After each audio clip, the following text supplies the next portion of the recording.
Halo-halong protesta at mga supporters ng war on drugs ang sumalubong kay dating Pangulong Duterte sa batasang pambansa sa Quezon City. Nasa frontline ng balitang yan si Ria Fernandez.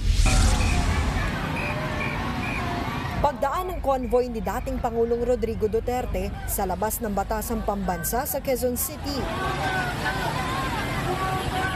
Sinalubong siya ng kanyang mga taga-suporta. Yan ay bago sumalang si Digong sa pagdinig ng House Quad Committee para sagutin ang umano'y extrajudicial killings sa kanyang gera kontra droga. Dahil dyan, nagsama-sama sa parking ito ang kanyang taga-suporta. At ipinahayag na mas kampante sila sa seguridad noong war on drugs dahil wala raw krimen.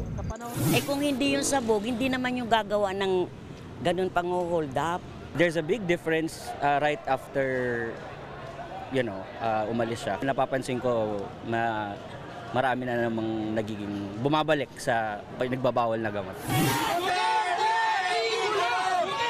Protesta naman ang sinalubong ng mga progresibong grupo at nauli ng pamilya sa madugong gera kontra droga. Panawagan nila, ikulong si Duterte bilang hustisya sa mga nabiktima ng umano'y EJK.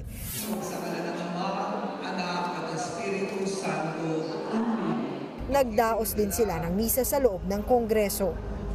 Nagbabalita mula sa Frontline, Ria Fernandez, News 5. What's up mga kapatid? It's your sports Tito Mike Reyes. Huwag magpahuli sa mga umaaksyong bakbakan at harapan sa loob at labas ng bansa.